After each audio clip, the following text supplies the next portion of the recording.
دربار موسیٰ جو دربار فرعون جو حضرت موسیٰ علیہ السلام کے قتل کا اعلان بھی نکلا ہوا تھا، جہاں پر بھی ملے کے قتل کر دو یا ان کو قید میں ڈال دو، یہ اعلان بھی جاری ہوا تھا، لیکن پھر بھی اللہ کے حکم سے جانے کے بعد پورے کے پورے جادوگر سامنے بیٹھے ہوئے ہیں، اور فرعون جادوگروں کو حکم دیتا ہے کہ اگر تم میں کا کوئی آدمی موسیٰ کو ہرا دے گا تو بڑے بڑے دربار سے انعامات تم کو دیے جائیں گے۔ جب موسیٰ علیہ السلام کے سامنے رسیوں کو ڈالا گیا جادوگری کے کرتوت سے، تو پورے کے پورے جادوگر کے اتباع سے صاف ہو گئے۔ موسیٰ علیہ السلام ڈر گئے، اللہ نے حکم دیا کہ اپنے ہاتھ میں جو عصا پھینکو، زمین پر مارو، پھینکے، بڑا اژدھا بن گیا اور پورے کے پورے سانپوں کو نکل لیا۔ تو اس حالت کو دیکھ کر جادوگر پورے کے پورے اسلام کے اندر داخل ہو گئے۔ تو اللہ تبارک و تعالیٰ کے دین کے قبول کرنے کے بعد جادوگروں کے لیے فرعون نے دھمکی دیا، اگر تم موسیٰ کے دین کو چھوڑ کے نہیں آؤ گے لَأَقَطَّعَنَّ أَيْدِيَكُمْ وَأَرْجُلَكُمْ مِنْ خِلَافٍ ثُمَّ لَأُصَلِّبَنَّكُمْ أَجْمَعِينَ۔ اے جادوگروں، اب تک تم میرے ساتھ تھے، لیکن جب تم موسیٰ کو دیکھے، اس کی جادوگری کو دیکھے تو تم اس کے دیندار بن گئے۔ اگر تم موسیٰ کے دین سے واپس نہیں آئیں گے تو میں تمہارے جسم کے اعضاء کو جداگانہ طور پر کاٹوں گا، ایک طرف کی آنکھ نکالوں گا تو دوسری طرف کا کان، ایک طرف کا ہاتھ نکالوں گا تو دوسری طرف کا پیر، اس کو جداگانہ طور پر کاٹنے کا اعلان کیا، اور بتایا کہ اگر تم باز نہیں آؤ گے تو یہ بات یاد رکھ لو، یہ کھجوروں کے تنے کے لمبے لمبے جو جھاڑ ہیں، ان جھاڑوں کے اوپر تم کو سولی دے دیا جائے گا۔ تو تمام کے تمام جادوگروں نے کہا کہ اِنَّا إِلَىٰ رَبِّنَا لَمُنْقَلِبُونَ، تو جو چاہے کر لے، لیکن ہم تیری سزا پانے کے لیے تیار ہیں، اور جائیں گے ہم کہاں؟ اس اللہ کے پاس جائیں گے جس نے ہم تمام لوگوں کو پیدا کیا اور جس پر ہمارا ایمان و عقیدہ مضبوط ہوا۔ تو موسیٰ علیہ السلام کی زندگی سے میری اور آپ کی زندگی میں یہ نصیحت دی جاتی ہے کہ موسیٰ علیہ السلام جس طرح اللہ تعالیٰ کے حکم کو فوراً سنے، میں بھی اپنی دنیاوی زندگی میں اللہ سے اپنے تعلقات کے مضبوط کرنے کے لیے اللہ کے حکم کی پابندی کریں۔ اللہ نے بتایا یہ چیز حرام ہے، اس کو چھوڑ دیں، اللہ نے حکم دیا یہ چیز جائز ہے، اس کو اپنائیں۔ اپنی دنیاوی زندگی کے اندر اللہ کے وہ قوانین جہاں پر اللہ تبارک و تعالیٰ نے مجھے اور آپ کو حلال اور حرام بتایا، جائز اور ناجائز بتایا، حق اور باطل بتایا، سچ اور جھوٹ بتایا، تو ایسی چیزوں کو میں اور آپ حضرت موسیٰ علیہ السلام نے جس طرح اللہ کی ایک حکم کی تعمیل کرتے ہوئے فوراً اپنی جان کا بھی مکمل طور پر گوارا نہ کرتے ہوئے فرعون کے دربار میں توحید کے پیغام کو لے جائے تھے، تو گویا کہ میں اور آپ اللہ کے حکم کی تعمیل کی پابندی کریں۔ حضرت محمد رسول اللہ صلی اللہ علیہ وسلم میرے اور آپ کے نبی، امام الانبیاء، کائنات کے انبیاء کے امام محسن انسانیت محمد رسول اللہ صلی اللہ علیہ وسلم اللہ تبارک و تعالیٰ سے کیسے قریب تھے، اللہ تبارک و تعالیٰ سے اپنے تعلقات کے مضبوط کرنے کے لیے راتوں کو اٹھ رہے ہیں، تنہائی میں لمبی لمبی عبادتیں کر رہے ہیں۔ کبھی آپ کا رکوع اتنا لمبا کہ ساتھ میں نماز پڑھنے والے صحابی کہتے کہ آپ کے رکوع کی لمبائی کو دیکھ کر ہم یہ سوچتے ہیں کہ آپ نے سجدہ کرنا بھول گیا، اور کبھی آپ کا سجدہ اتنا لمبا ہوتا نفل نماز کی حالت میں، صحابی کہتے ہیں کہ آپ کے سجدے کی لمبائی کو دیکھ کر ہم ڈر جاتے کہیں نعوذ باللہ محمد رسول اللہ صلی اللہ علیہ وسلم حالت سجدے ہی میں آپ کی روح قبض ہو گئی ہو۔ اتنا لمبا سجدہ، اتنا لمبا رکوع، اور صحابہ کہتے ہیں کبھی کبھی ہم رات کے موقع پر اللہ کے نبی صلی اللہ علیہ وسلم کے حجرے میں آرام کرتے، تہجد کی نماز کا موقع ہوتا، ہم اٹھ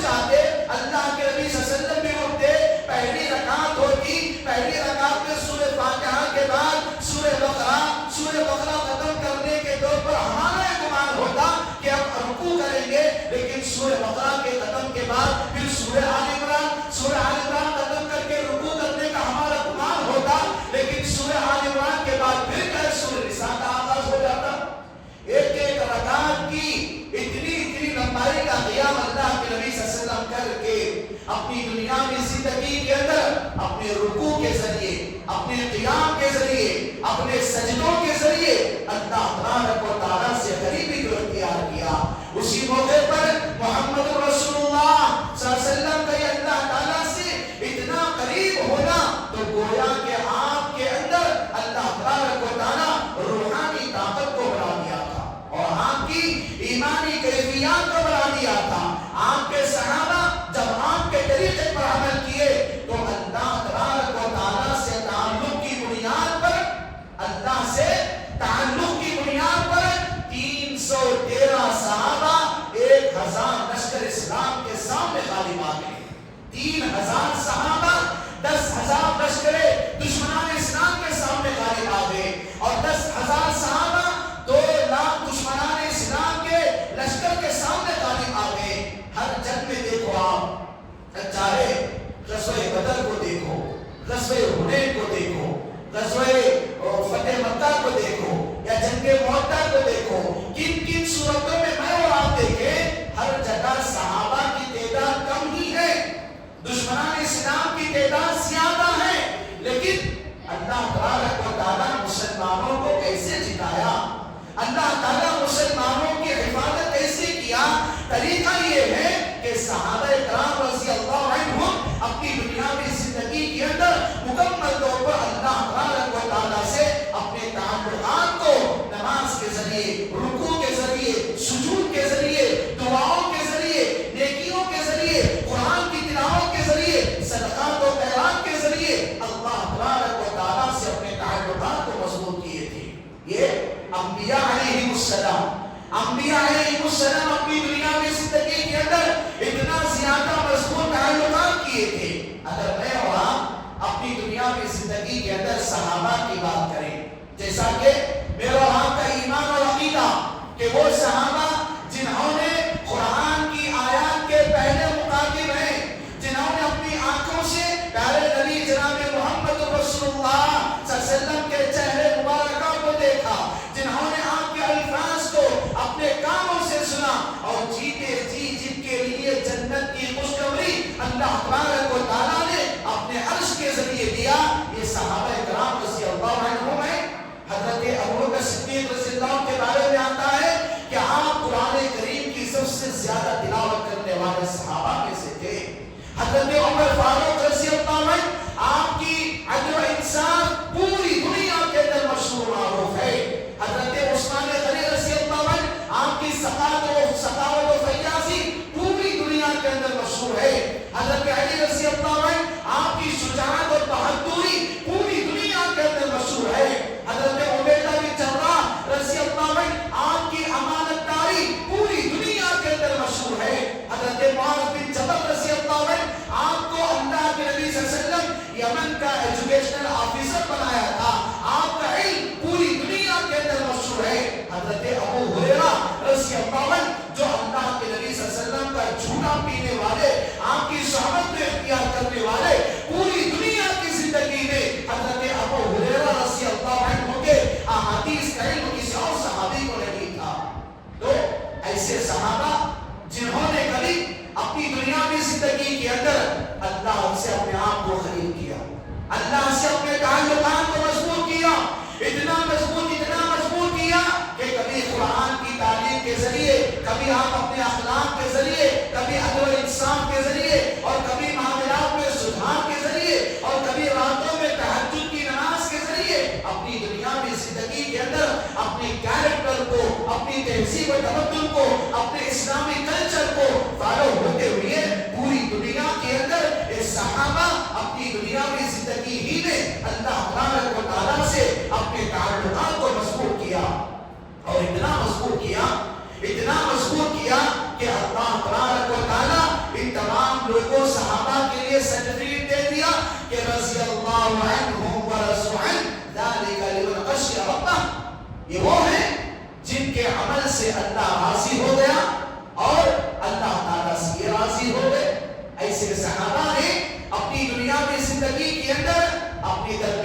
بھائی چارگی کو دیکھ کر، اپنے درمیان عدل و انصاف کے واقعات کو بیان کر کے، شجاعت و ہمت داری کی مکمل طور پر چیزوں کو دیکھ کر اللہ تبارک و تعالیٰ سے قریب ہوئے۔ میرے بھائیوں، آج انہی صحابہ اور انبیاء علیہ السلام و رضی اللہ عنہم کی سیرت کو دیکھ کر میری اور آپ کی زندگی میں بھی اللہ تبارک و تعالیٰ سے اپنے تعلقات کے مضبوط کرنے کی دعوت آج کے موجودہ حالات میری اور آپ کی زندگی کے اندر دیتی ہیں۔ اور صحابیات کی بات کہ صحابیات رضی اللہ عنہم میں حضرت خدیجہ رضی اللہ عنہ کو دیکھی۔ حضرت خدیجہ رضی اللہ عنہ اپنی دنیاوی زندگی میں اپنے شوہر کی خدمت کر کے اللہ تبارک و تعالیٰ سے اتنا زیادہ قربت اور تعلق کو اختیار کیا جن کے لیے اللہ تبارک و تعالیٰ اور حضرت جبرائیل علیہ السلام کا سلام آتا تھا۔ اپنے تعلقات، اپنے شوہر کی خدمت کر کے جب اللہ کے نبی صلی اللہ علیہ وسلم کے لیے اللہ تبارک و تعالیٰ پہلے وحی کو نازل کیا، آپ ڈر کر گھر میں آ گئے تو شوہر کو تسلی دیا۔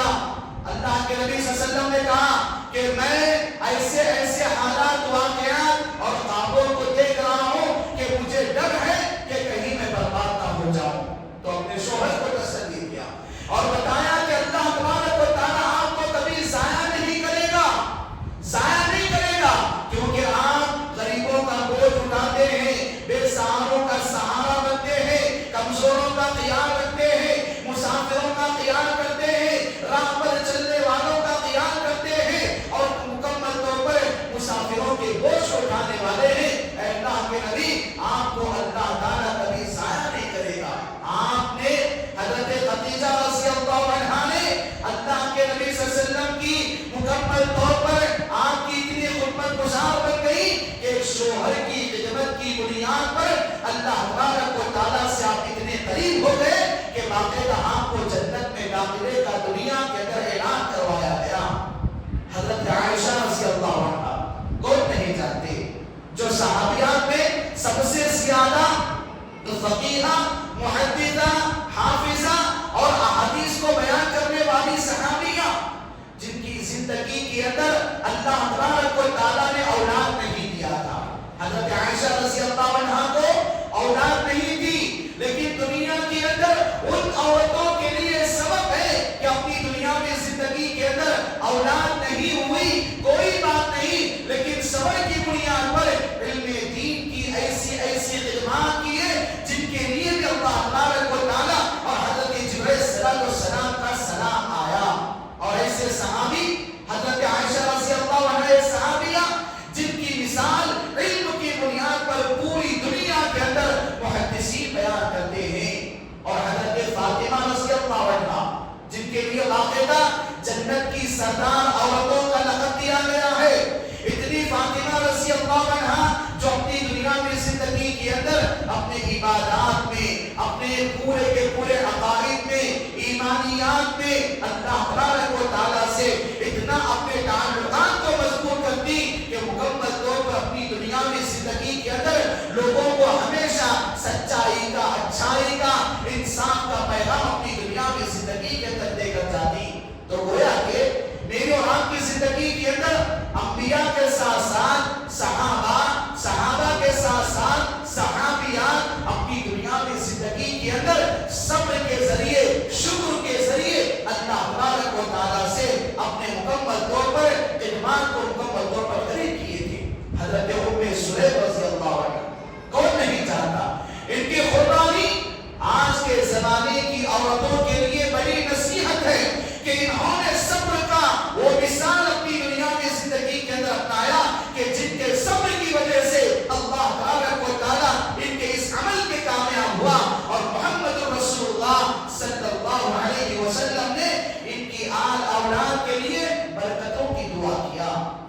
ہوا یہ تھا حضرت ام سلیم رضی اللہ عنہ کے شوہر کا انتقال ہو گیا تھا۔ حضرت ابو طلحہ رضی اللہ عنہ ابھی اسلام نہیں لائے تھے۔ حضرت ام سلیم رضی اللہ عنہ سے اسلام کا پیغام بھیجتے ہیں۔ پیغام کے بھیجنے کے بعد حضرت ام سلیم رضی اللہ عنہ کہتی ہیں آپ غیر مسلم ہیں، میں مسلمان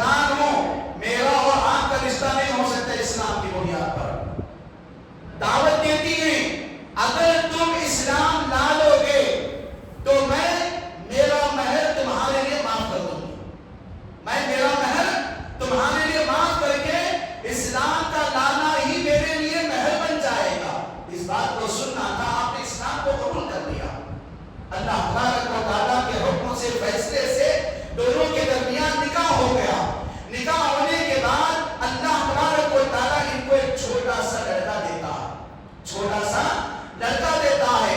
چند دنوں کے بعد وہ لڑکا بیمار ہو جاتا ہے, بہت سخت بیمار ہو جاتا ہے, اور بیماری اس کی کیا ہے, کمزوری بڑھتے بڑھتے بڑی کمزوری آ جاتی ہے.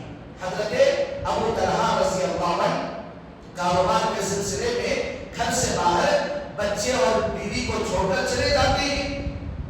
جب رات کے موقع پر آتے ہیں تو جیسے ہی گھر میں داخل ہوتے ہیں اپنے بچے کے بارے میں پوچھتے ہیں کہ بچی کی طبیعت کیسی. تو حضرت ام سلیم رضی اللہ عنہا یہ کہتی ہیں کہ بچے کی طبیعت اب آرام ہے, بچہ پہلے سے بیٹا ہے. کیونکہ ہوا یہ تھا کہ ان کی غیر موجودگی میں جب حضرت ابو طلحہ رضی اللہ عنہ باہر چلے گئے تھے تو بچے کا انتقال ہو گیا تھا. بچے کا انتقال ہو گیا ہے, لیکن جب شوہر گھر سے باہر تھکا مانتا ہو کر گھر کو واپس آیا ہوا ہے تو شوہر کو یہ نہیں بتایا کہ بچے کا انتقال ہوا, بلکہ باقاعدہ ان کے لیے کھلانے پلانے کا انتظام کیے, دونوں مل کر کھائے اور رات گزارے. جب فجر کی نماز کے موقع پر غسل کر کے نماز کو جا رہے تھے, ام سلیم رضی اللہ عنہا کا سبب, ام سلیم رضی اللہ عنہا کی کیفیت آج کی عورتوں کے لیے بڑا پیغام ہے کہ اپنی دنیاوی زندگی کے اندر شوہر جب باہر نماز کے لیے جا رہے تھے, پوری رات گزر گئی حالت تکلیف میں, لیکن مکمل طور پر جاتے جاتے میرے شوہر بچے کا انتقال آپ کی غیر موجودگی میں ہو چکا ہے. ناراض ہو جاتے ہیں کہ بات تم نے پہلے کیوں نہیں بتایا. اللہ کے نبی جناب محمد رسول اللہ صلی اللہ علیہ وسلم کے پاس جا کر نماز کے بعد پوری کیفیت سناتی کہ میری بیوی نے اس طرح میرے ساتھ کا معاملہ کیا ہوا ہے. تو اللہ کے نبی جناب محمد رسول اللہ صلی اللہ علیہ وسلم حضرت ام سلیم رضی اللہ عنہا کے اس عمل سے مکمل طور پر اتنی پیاری دعا دیے کہ اے ابو طلحہ آپ کو ڈرنے کی ضرورت نہیں ہے. اللہ تبارک و تعالیٰ سے میں دعا کرتا ہوں آئندہ آنے والی اولاد میں اللہ تبارک و تعالیٰ برکت دے. آپ کی اللہ تبارک و تعالیٰ اتنی اولاد دیا کہ دنیا کے اندر جتنی اولاد آپ کو پورے کے پورے علم دین کی خدمت کے لیے لگا دیا. یہ اللہ کے نبی صلی اللہ علیہ وسلم کی برکت تھی. اپنی دنیاوی زندگی کے اندر وہ صحابیات جو اپنی دنیاوی زندگی میں اپنے شوہروں کی خدمت کر کے, اپنی دنیاوی زندگی میں اللہ کا شکر ادا کر کے, اپنی دنیاوی زندگی میں آنے والی تکالیف پر صبر کر کے اللہ تبارک و تعالیٰ سے اپنے تعلقات کو مضبوط کیا کرتی تھی. تو آج کے زمانے کے اندر میری اور آپ کی زندگی میں بھی ان چیزوں کو میں اور آپ اپنی زندگی میں, اپنے گھروں میں, اپنے کاروبار میں, اپنے معاملات میں, اپنے خوشی غمی میں, اپنی شادی بیاہ میں, اپنے رسم و رواج میں, ان تمام چیزوں کو اپنا کر اللہ تبارک و تعالیٰ سے اپنے تعلقات کو مضبوط کرنے کی کوشش کریں.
اتنا قریبی کہ پیارے نبی جناب محمد رسول اللہ صلی اللہ علیہ وسلم نے باقاعدہ ان صحابہ کے لیے ان کی دنیا کی زندگی ہی کے اندر جنت کی خوشخبری دے دیا. تو یہ صحابہ اور صحابیات کا عمل کہ اپنی دنیا کی زندگی کے اندر کیسے کیسے زمانے نبوت کے مرد اور عورتوں میں اللہ تعالیٰ سے اپنے تعلقات کے مضبوط کرنے کا طریقہ پایا جاتا تھا. اب آئیے ہم اور آپ تیسری بات دیکھتے ہیں کہ اسلام کے نظریے کے مطابق اللہ تعالیٰ سے قریب میں اور آپ کیسے ہو سکتے ہیں. اللہ تعالیٰ سے میرے اور آپ کا تعلق کیسے مضبوط ہو سکتا ہے. اس کے لیے سب سے پہلی بات یہ ہے کہ میرے اور آپ کے اندر ایمان کا مضبوط ہونا ضروری ہے. میں اور آپ ایمان والے بن جائیں. مسلمان تو ہیں میں اور آپ مسلمان ہیں. حالت اسلام میں رہتے ہوئے میں اور آپ ایمان والے بن جائیں. اور ایمان والے کا عمل اللہ تعالیٰ کو زیادہ پسند ہے. اس قرآن کے اندر اللہ تعالیٰ ہر جگہ یا ایھا الذین آمنوا کہا کہ اے ایمان والو یہ کام کرو یہ کام کرو یہ کام کرو. مطلب ایمان والوں کے اندر اللہ تبارک و تعالیٰ کے کام کے انجام دینے کی صفت ہوتی ہے. اللہ کے بات کو فوراً مان لیتے ہیں. یا ایھا الذین آمنوا ادخلوا فی السلم کافۃ ولا تتبعوا خطوات الشیطان انہ لکم عدو مبین. اے ایمان والو تم اسلام کے اندر پورے کے پورے داخل ہو جاؤ. پورے کے پورے داخل ہو جاؤ. آدھے مسلمان آدھے غیر مسلم والے عمل نہیں. پورے کے پورے اسلام میں آ جاؤ اور شیطان کے راستے پر چلنے سے بچو کیونکہ شیطان انسان کا بڑا دشمن ہے. اسی لیے میرے بھائیو ایک پہلا جو ذریعہ اسلام کے اندر بتایا گیا ہے کہ میں اور آپ اللہ سے اپنے تعلقات کو جوڑے اپنے ایمان کو مضبوط کر کے. دوسرا ذریعہ میں اور آپ اللہ سے اپنے تعلقات کو جوڑنے کے لیے اسلام کے ارکان پر چلنے کی کوشش کریں. اسلام کے ارکان 5 ہیں. نماز کلمہ پڑھنا, نماز پڑھنا, روزہ رکھنا, زکات دینا, حج کرنا. یہ 5 کا ہے اسلام کے ارکان ہیں. ان 5 ارکان کی بنیاد پر میں اور آپ اپنی دنیا کی زندگی کے اندر لازم پکڑیں. جب تک میں اور آپ ان 5 ارکان میں سے اگر ایک رکن کو بھی چھوڑ دیں گے تو میرا اور آپ کا مسلمان ہونا دنیا کے اندر یقینی نہیں ہے. اسی لیے میں اور آپ اسلام کی 5 بنیادوں پر چلے اور اسلام کی ارکان پر مکمل طور پر اپنی دنیا کی زندگی کے اندر اپنا کر اللہ تعالیٰ سے قریب ہوں. تیسرا طریقہ کہ میں اور آپ اپنی دنیا کی زندگی میں اللہ تبارک و تعالیٰ سے اپنے تعلقات کے مضبوطی کے لیے ارکان ایمان کو اپنائیں. اللہ پر ایمان, اس کے رسولوں پر, اس کے فرشتوں پر, اس کی کتابوں پر, آخرت کے دن پر, تقدیر کے اچھے اور برے پر. ان چیزوں پر میں اور آپ ان 6 چیزوں پر ایمان لائیں. ان 6 چیزوں کے مطابق میں اور آپ دنیا کی زندگی میں زندگی کو اپنا کر اللہ تبارک و تعالیٰ سے اپنے تعلقات کو مضبوط کریں. میں اور آپ اپنی دنیا کی زندگی میں اللہ تعالیٰ سے اپنے تعلقات کے مضبوط کرنے کے لیے ہمیشہ استغفار طلب کریں. اللہ سے معافی مانگتے رہیں. حضرت داؤد علیہ السلام کے بارے میں اللہ تبارک و تعالیٰ بتایا کہ یہ میرا بندہ بڑا شکر گزار بندہ ہے اور بڑا معافی مانگنے والا بندہ ہے. حضرت ایوب علیہ السلام کو اللہ تبارک و تعالیٰ 18 سال تک بیمار رکھا لیکن اس بیماری پر بھی آپ نے صبر کیا, استغفار کو طلب کیا. تو اللہ کے نبی صلی اللہ علیہ وسلم بھی باقی اپنی دنیا میں زندگی کے اندر ایک دن میں 100 مرتبہ اللہ تبارک و تعالیٰ سے استغفار طلب کرتے, اللہ سے معافی مانگتے. صحابہ نے پوچھا اے اللہ کے نبی صلی اللہ علیہ وسلم اللہ تبارک و تعالیٰ نے آپ کے اگلے اور پچھلے تمام گناہوں کو معاف کر دیا ہے لیکن آپ استغفار اتنی کثرت کے ساتھ کیوں کر رہے ہو؟ تو اللہ کے نبی صلی اللہ علیہ وسلم نے کہا افلا اکون عبدا شکورا, کیا میں اللہ تبارک و تعالیٰ کا شکر گزار بندہ نہ بن جاؤں؟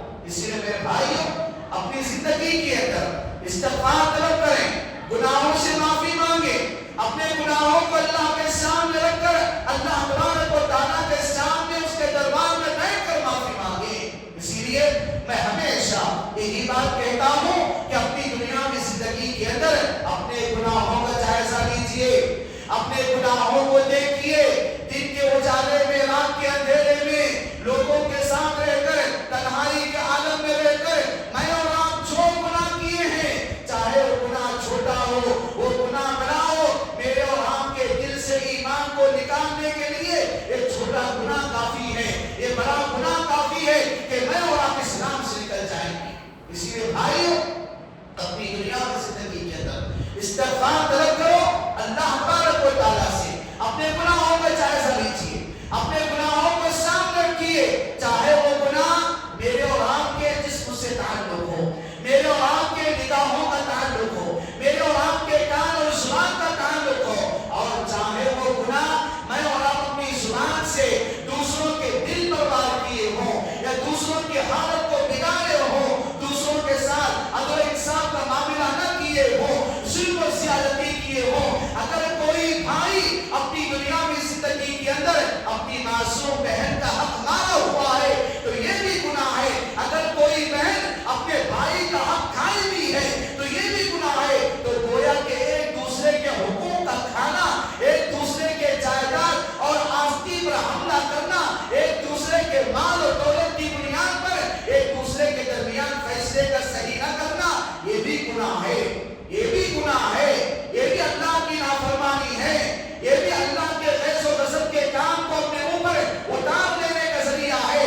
اسی لیے اپنی دنیا کی زندگی کے اندر اپنے گناہوں کو سامنے رکھو، اپنے گناہوں کو اتنا سامنے رکھو۔ صحابہ کرام رضی اللہ عنہم کے بارے میں آتا ہے وہ راتوں میں کبھی اٹھ کر اتنا روتے اور ان کے رونے کی آواز ان کے گلے اور سینے سے ایسی آواز آتی تھی جیسے ہانڈی پر کوئی سالن پک رہا ہو اور پکا ہوا سالن کے اندر جو پھٹ پھٹ کی جو آواز آتی ہے، صحابہ کے رونے میں ایسی آواز آتی تھی اپنے گناہوں کو یاد کر کے۔ اور صحابہ اپنی دنیا میں زندگی کے اندر ایسا رویا کرتے تھے، ہچکی بند ہو جاتی تھی۔ کبھی بعض صحابہ کے بارے میں آتا ہے کہ روتے روتے بے ہوش ہو جاتے تھے، اور جب ہوش آتا پھر اپنے گناہوں کو یاد کر کے اتنا روتے کہ ان کے باقاعدہ صحابہ کی زندگی میں کبھی ان کے مسکراتے چہرے دھوتے نہیں دیکھا، اور روتے روتے ان کے آنکھوں سے آنسو نکل کے ان کے گالوں پر پانی کے جانے کے نشانات پڑ جاتے تھے، اتنا صحابہ روتے تھے۔ آج میں اور آپ اپنے گناہوں کو معمولی سمجھ لیے، گناہ کو معمولی سمجھ لیے۔ میرے بھائیوں، اللہ کے نبی صلی اللہ علیہ وسلم نے بتایا وَبَكِيَ عَلَىٰ خَطِيئَتِهِ، نجات اس آدمی کے لیے ہے جو اپنے گناہوں کو یاد کر کے روتا ہے۔ روئیے میرے بھائیوں، اللہ کے دربار میں بیٹھ کے روئیے، کیونکہ جب میری اور آپ کی زندگی کے اندر ان گناہوں کا آغاز ہوگا، یہ گناہ کثرت سے میری اور آپ کی زندگی کے اندر ہوں گے، یاد رکھو اللہ تعالیٰ کی رحمت کی بارش میری اور آپ کی زمین پر نہیں اترتی۔ ان گناہوں کی وجہ سے جہاں پر رحمت کی بارش نہیں اترتی، وہاں پر مہنگائی پر مہنگائی اور زیادہ بڑھتی جاتی ہے، چاہے وہ کھانے پینے کی چیزوں میں بھی کیوں نہ ہو یا استعمال کی چیزوں میں بھی کیوں نہ ہو۔ جہاں پر بارش کم، بارش پر مہنگائی کا اضافہ، انسان کی زندگی ہاتھ اور پیر میں آ جاتی ہے۔ اور اللہ کے نبی صلی اللہ علیہ وسلم کا یہ فرمان، یہ اسلام کا اصول بھی ہے، جس قوم کے رہنے والے لوگوں میں گناہوں کی کثرت ہو جاتی ہے، ایسے قوم پر اللہ تبارک و تعالیٰ ظالم حکمرانوں کو مسلط کر دیتا ہے۔ اسی لیے ہم اپنے گناہوں کی معافی مانگیں، چاہے وہ گناہ، وہ غلطی، میری اور آپ کی غلطی میرے اور آپ کے ماں باپ کو ناراض کر کے بھی کیوں نہ ہو، میرے اور آپ کے دکان مکان میں کام کرنے والے نوکر چاکر گماشتے بھی کیوں نہ ہو، میرے اور آپ کے اللہ تبارک و تعالیٰ کی دربار میں گناہ بھی کیوں نہ کیے ہوں، یا کسی بے زبان مخلوق کو ستا کر میں اور آپ ظلم بھی کیوں نہ کیے ہوں، اس کے اوپر معافی مانگنا ضروری ہے۔ معافی مانگنا گویا کہ اللہ تبارک و تعالیٰ سے اپنے آپ کو تعلقات کے مضبوط کرنے کا ایک ذریعہ ہے۔ اب آئیے ایک چیز ہم یہ سنتے ہیں کہ انسان کی زندگی میں اللہ سے اپنے تعلقات کے مضبوط کرنے سے روکنے والی والی چیزیں کون کون سی ہیں؟ وہ کون سی چیزیں ہیں جو میری اور آپ کی زندگی میں اللہ تعالیٰ سے تعلقات کو توڑ دیتی ہیں؟ نمبر 1 پہلی چیز وہ یہ کہ انسان کے دل میں غرور کا آنا، انسان کے دل میں تکبر کا آنا۔ صحابہ نے اپنی اولاد کو نصیحت کیا، بیٹا اپنی دنیاوی زندگی کے اندر کبھی تکبر نہ کرنا۔ حضرت سلیمان علیہ السلام و لقمان علیہ السلام نے اپنی اولاد کو نصیحت کیا، تکبر کی روش کبھی اختیار نہ کرنا، اور لوگوں کو تکبر کی بنیاد پر لوگوں سے اپنے چہرے کو پلٹائے جا کر کبھی نہیں بننا۔ اللہ کے نبی صلی اللہ علیہ وسلم نے بتایا کہ تم اپنی دنیا کی زندگی کے اندر بوجہ طلیق، اچھے مسکراتے چہرے کے ساتھ سامنے والے سے مصافحہ کرو، ملاقات کرو، اس طرح کا کرنے کا عمل بھی صدقہ ہے، اپنے اندر تکبر آنے نہ دیں۔ اللہ کے نبی صلی اللہ علیہ وسلم مسلم کے حدیث میں بتاتے ہیں کہ الکبر بطر الحق وغمط الناس، یہ تکبر کیا ہے؟ ہمارے اور آپ کے دلوں میں آنے والا تکبر کیا ہے؟ تکبر کا ڈیفینیشن کیا ہے؟ اللہ کے نبی صلی اللہ علیہ وسلم نے بتایا تکبر یہ ہے کہ آدمی اپنے سامنے والے کو حقیر جانے، آدمی اپنے سامنے والے کو چھوٹا جانے، آدمی اپنے سامنے والے کو اس کو کوئی ویلیو نہ دے، تو ایسا کیا ہے؟ یہ تکبر کی علامت ہے۔ اور تکبر یہ ہے کہ آدمی کے سامنے حق بات آ گئی ہے، حق بات کو مانے بغیر جو آدمی حق بات کا انکار کر دیتا ہے، گویا کہ اس کے اندر تکبر آنے کا سب سے بڑا ذریعہ۔ اسی لیے جب تکبر آ جاتا ہے تو بغت نمرود کے اندر تکبر آیا تو اللہ سے دعا نہیں کی، فرعون کے اندر تکبر آیا تو اللہ تعالیٰ اس کے ایمان کو قبول نہیں کیا، ابو جہل، ابو لہب، عتبہ، شیبہ، ربیعہ، ان لوگوں کے اندر تکبر آیا تو اللہ تعالیٰ نے ان کو ہدایت سے دور کر دیا۔ ان کی موتیں میری اور آپ کی زندگی کے اندر بڑی بڑی اہم نشانیاں بتاتی ہیں۔ ابو لہب جس نے اللہ کے نبی صلی اللہ علیہ وسلم کو تکبر کی بنیاد پر بد دعا کیا، تبا لک یا محمد صلی اللہ علیہ وسلم، اے محمد صلی اللہ علیہ وسلم تمہارے اوپر ہلاکت ہو، تو اللہ کے نبی صلی اللہ علیہ وسلم کے حق میں یہ دی جانے والی بد دعا اللہ تعالیٰ اس کے لیے واپس بیٹھا دیا۔ سورہ لہب کی تفسیر میں آپ پڑھیے، اللہ تبارک و تعالیٰ مفسرین بیان فرماتے ہیں ابو لہب کو تکبر کی بنیاد پر انکار کرنے کی وجہ سے دنیا کی بڑی بڑی بیماریاں اللہ تعالیٰ اس کو مسلط کیا، اتنی بڑی بیماریاں مسلط کر دیا کہ بذات خود اس کی بیوی اور اس کی اولاد اس کے قریب نہیں گئے۔ جب وہ بڑا ہوا تھا، بستر مرگ پر بڑا ہوا تھا، حالات سے لڑ رہا تھا، موت و حیات کے درمیان کے حالات سے، تو جب اس کا انتقال ہو جاتا ہے اس کے جسم سے اتنی بدبو پھیل جاتی ہے جس کی وجہ سے کوئی قریب جانا پسند نہیں کرتا، یہاں تک کہ اس کو قریب جا کر دفنانا بھی کوئی پسند نہیں کرتا۔ آخرکار اللہ تبارک و تعالیٰ اس کی موت کو، اس کی لاش کو میری اور آپ کی زندگی کے لیے عبرت بنا دیا کہ تکبر میں بنا، انانیت، میرا چلنا، میرا سننا، میرا کہاں ماننا، یا میں مجھ سے بڑا کوئی نہیں، اس تکبر کا علاج اللہ تبارک و تعالیٰ نے ابو لہب کی موت کے سامنے بتایا۔ اس کی لاش کو نہیں دفنایا گیا، تفسیر میں بتایا جاتا ہے کہ پورے کے پورے گاؤں کے لوگ، پورے کے پورے اس کے جو پلنگ پر بڑا ہوا تھا، مرا ہوا تھا، اس کی باڈی تھی کھاٹ کے اوپر، پورے کے پورے اطراف میں دور دور کے ڈر کر دور دور سے جائے لوگ اپنے ہاتھوں سے پتھر لگائے، سب لوگ پتھر لگائے، پتھروں کے ذریعے اس کے جسم کو مار مار کر اس کے جسم کو دفنایا گیا۔ یہ تکبر کا انجام ہے، وہ تکبر کا انجام جو قارون اپنا خزانہ کچھ نہیں کر سکا، حامان اپنی نوکری کو پا نہیں سکا، فرعون اپنی سلطنت کو پا نہیں سکا۔ ایسا تکبر انسان کو اللہ سے اپنا رشتہ جوڑنے سے دور کر دیتی ہے۔ لہٰذا میرے بھائیوں، یہ پہلی چیز ہے جو اپنی دنیا میں زندگی کے اندر تکبر سے دوری اختیار کریں۔ ہمیشہ اپنے دلوں کو نرم کریں، اپنے آپ کو نرم کریں، عفو و ترمزر سے کام لیں، معاف کرنا سیکھیں، دل بڑا رکھنا سیکھیں، اپنے دل کو، اپنے ذہن کو ہمیشہ بڑا سوچیں۔ اللہ تعالیٰ کی بڑی بڑی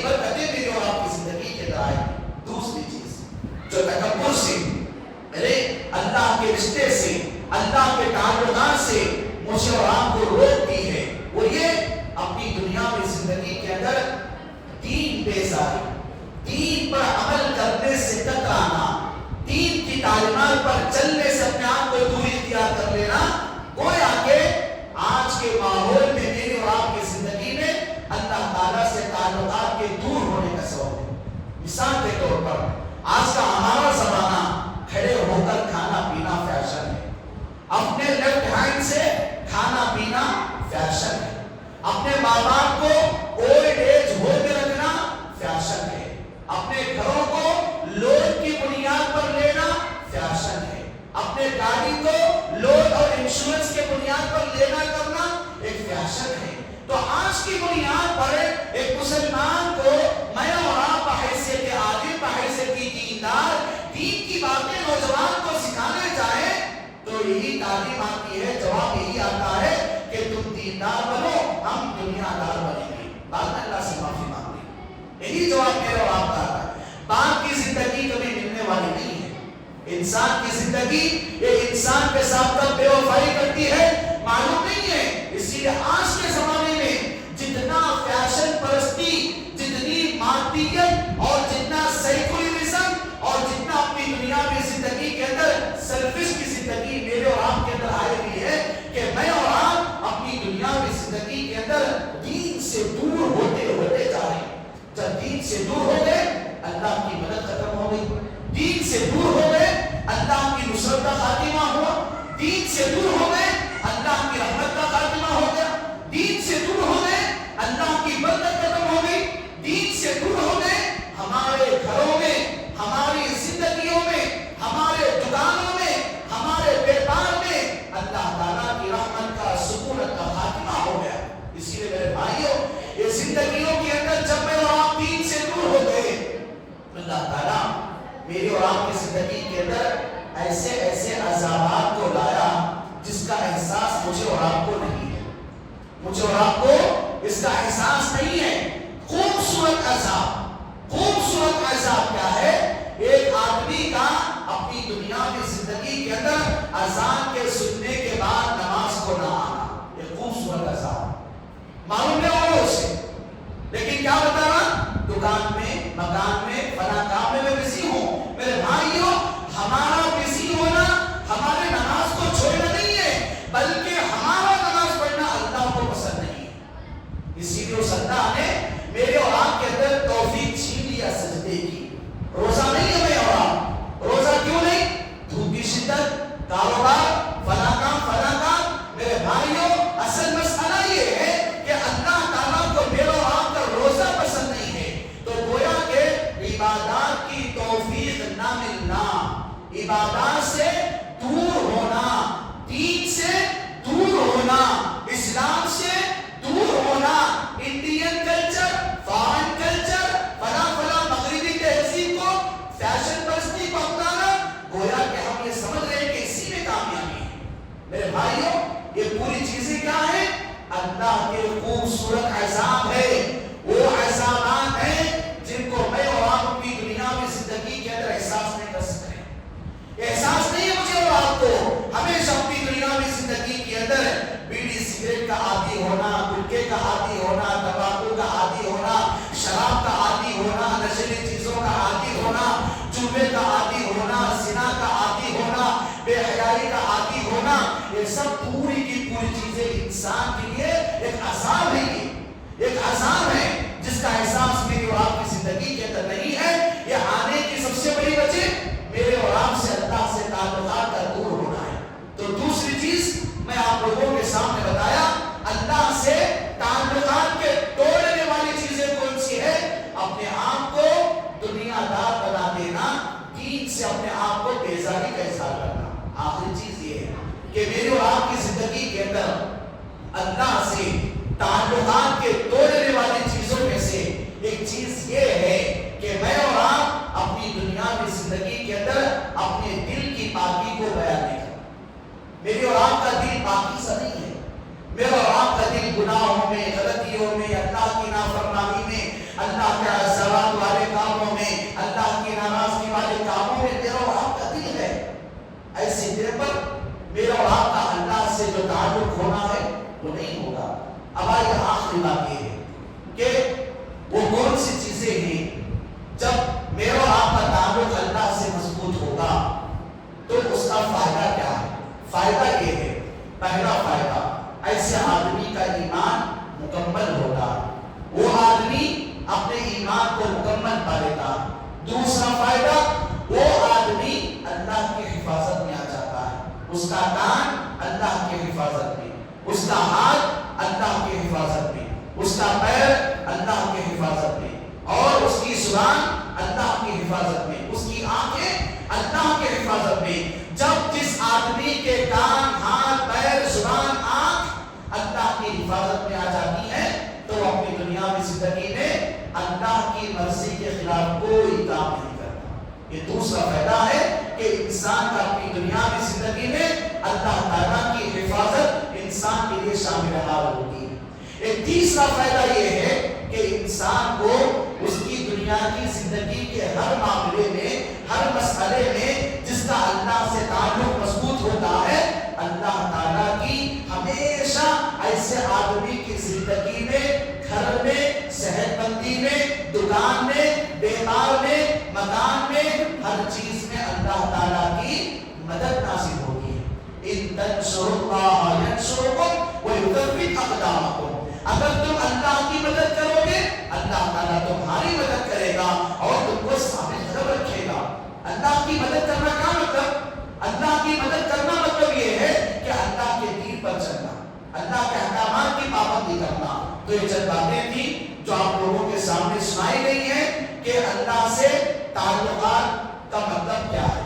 دوسری بات، اللہ سے تعلقات کی اہمیت کیا ہے. صحابہ، انبیاء، صحابیات اپنی دنیاوی زندگی میں اللہ سے اپنے تعلقات کو کیسے مضبوط کیے تھے. اور یہ بات بتائی گئی چوتھی بات کہ اللہ تعالیٰ سے اپنے تعلقات کے مضبوط کرنے کا ذریعہ کیا ہے. اور پانچویں باتیں بتائی گئی ہے کہ اللہ تعالیٰ سے جب میں اور آپ اپنے تعلقات کو ختم کریں گے تو اس کا انجام کیا ہونے والا ہے. اور چھٹی بات ہم نے سنا کہ اللہ سے تعلقات کے مضبوط کرنے کا فائدہ کیا ہے. تو آج کے اس بات کے اندر ان تین باتوں کی مناسبت سے میں آپ لوگوں کے سامنے ان 6 باتوں کو رکھا اللہ تعالیٰ سے تعلقات کی بنیاد پر. تو آج کے اس ماحول میں ضروری ہے کہ میں اور آپ اپنے اپنے تعلقات کو اللہ تعالیٰ سے قریب کریں. اور میں اور آپ جانتے ہیں یہ مہینہ، یہ مبارک مہینہ اب بس چند دنوں کے مہمان ہے، جانے کا سفر کر رہا ہے. یہ مہینہ اب کیا ہے؟ جانے کا سفر کر رہا ہے. اور بعد میں ایسے دن میرے اور آپ کے پاس آنے والے ہیں جن دنوں کے اندر ہم پورے کے پورے گناہ کرتے تھے، اللہ کی نافرمانیاں کرتے تھے، اللہ کے غیظ و غضب والے کام کرتے تھے. ایسے دن رمضان کے جانے کے بعد آ رہے ہیں تو ہم ان 11 مہینوں کے اندر پہلے کے 11 مہینوں میں کیسے زندگی گزارے، اب انشاءاللہ آئندہ آنے والے 11 مہینوں کے اندر کیسے زندگی گزاریں گے، یہ میری اور آپ کے لیے یہ رمضان کا مہینہ سبق دے کے جا رہا ہے، میری اور آپ کی تیاری کرا کے جا رہا ہے تاکہ میں اور آپ 11 مہینے اس طرح رہیں. تو میرے بھائیوں، ہم اللہ تعالیٰ سے دعا کریں گے کہ اللہ تعالیٰ ہم تمام تیرے بندے ہیں. اللہ تعالیٰ ہم تمام تیرے بندوں کو تجھ سے اپنے تعلقات کو مضبوط کرنے کی توفیق نصیب عطا فرما. اللہ تعالیٰ ہمارے اندر انسانی بشر ہونے کے ناطے جو غلطی ہے، گناہ ہے، اللہ تعالیٰ ہماری غلطیوں کو، ہماری خطاؤں کو تو معاف نصیب عطا فرما. اللہ تعالیٰ ہماری پریشانیوں کو، مصیبتوں کو تو دور نصیب عطا فرما. اللہ تعالیٰ مسلمانوں کے اوپر ظالم حکمرانوں کے حکمرانی سے ہمیشہ ہمیشہ کے لیے محفوظ نصیب عطا فرما. اللہ تعالیٰ اس ہندوستان کے قانون کی تو حفاظت نصیب عطا فرما. اللہ تعالیٰ ہم تمام مسلمانوں کے کاروبار کو، اپنے گھروں کی ہمیں حفظ و امان اور سلامتی نصیب عطا فرما. اللہ تعالیٰ ہماری جو آئندہ آنے والی یہ نوجوان نسل ہے، یہ چھوٹے چھوٹے بچے ہیں، اللہ تعالیٰ ان کے دین کی، ایمان کی سلامتی کے لیے ان کا تو انتظام نصیب عطا فرما. ہر آئندہ آنے والی نسل کو اسلام پر قائم رہنے، اسلام پر جمے رہنے اور حالت اسلام پر مرنے کی توفیق نصیب عطا فرما. اللہ تعالیٰ یہاں پر بیٹھنے والوں میں جو لوگ بیمار ہیں ان کی بیماری کو دور نصیب عطا فرما. جو لوگ پریشانیوں میں ہیں ان کی پریشانی کو تو دور نصیب عطا فرما۔ اے اللہ تعالیٰ خاص کر وہ عورتیں جو ہمارے لیے اپنی سہریوں کا، اپنی افطار کا اوقات کو نکال کر ہم مردوں کے لیے انتظام کراتی ہیں اور مکمل طور پر اپنے شوہروں کے لیے، اپنے بیٹوں کے لیے، اپنے باپ اور بھائیوں کے لیے محنت کر کے پوری رات اور پورا دن جاگ کر ہم روزے داروں کی خدمت کے لیے اپنی پوری ضرورتوں کو چھوڑ دیتی ہیں۔ اللہ تعالیٰ یہاں پر بیٹھنے والی ہر خاتون کی صحتیابی نصیب عطا فرما۔ ہر خاتون کے گھر میں اس کی جو پریشانی ہے، مصیبت ہے، قرض ہے، بیماری ہے، اللہ تعالیٰ ہر خاتون کی پریشانی، مصیبت، قرض اور بیماری کو آسانی کے ساتھ دور نصیب عطا فرما۔